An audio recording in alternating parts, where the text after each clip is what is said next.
I always leaned toward drawing. I drew on napkins at my grandma's house. I drew on paper anywhere I could find it.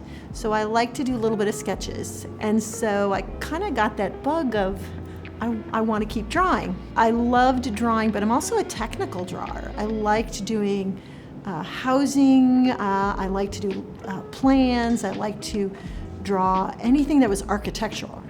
So when it came down to what I wanted to do in high school and decide my career path, I thought, I'm going to be an architectural engineer. I loved math, I loved science, and so I applied to Purdue University to be an architectural engineer. And then one day I got to talk to an architectural engineer and found out that unfortunately most of his days was filled with meetings and not a whole lot with drawing. So I took one of those career tests and it told me I should be an art teacher. I set foot in Conner Middle School in August of 1991 and I've never left. It's my happy place. And I've loved doing art with students ever since. I am Jo Pennington. I am Conner Middle School's art teacher, and I've been teaching for 31 years, and this is my 32nd year.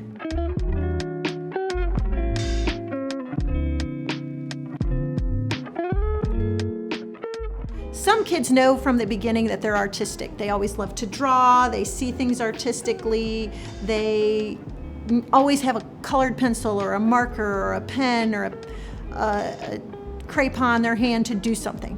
Some of them are like that. Then there's those who don't realize that art's inside them. This young lady named Allie. Allie was in my 6th grade art class, and I just would look at her artwork and it wasn't drawn beautifully, but she always had these really cool ideas that she'd kind of slip into them. They'd still fit the rubric, and they match the standards, but they always had this twist to them. And I was like, she has this creativity that somebody needs to tap into. So I put her in my advanced art class. I'm gonna fast forward, she's a senior now in high school, and she has created her own cookie company. She bakes and decorates cookies for all occasions.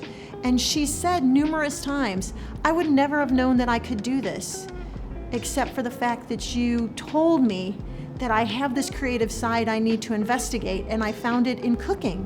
I really think that creativity is what is at the root of an artist. So creativity is almost like the bulb of the plant, and then what they like to do just grows from it. And it doesn't matter what field they're in, it truly doesn't. From becoming a cookie chef to an engineer to a scientist, creativity and that creative brain is what allows us to reach out and go outside the box. And that's really what an artist needs. No matter who's teaching the art class, find what's interesting to you and grab a hold of it. Because all art teachers are going to try to show you all different sides of all different artists and all different styles. Find the one that catches your eye and then run with it. If there's something that you're interested in artistically, you should find an artist who kind of fits your style and dig deep into that artist first and use that as a springboard. So let's say you love nature, you love flowers and stuff. So you go to Georgia O'Keeffe's work and look at all of her work she did, and then learn about her style, and then take that style and make it your own. If you want to build your skills as an artist, the first thing is, what resources do you have from someone who can guide you? Who do you know that knows a little bit more than you do? Who you can say, can you show me what you do with this? Finding someone who can help you develop is the way to go. Because a person can talk and bounce ideas off of you. They can tell you where you're going the right direction, or if that might not work, let's try it this way. They can voice their opinion, but be positive with it. But they can nurture you in what you're doing.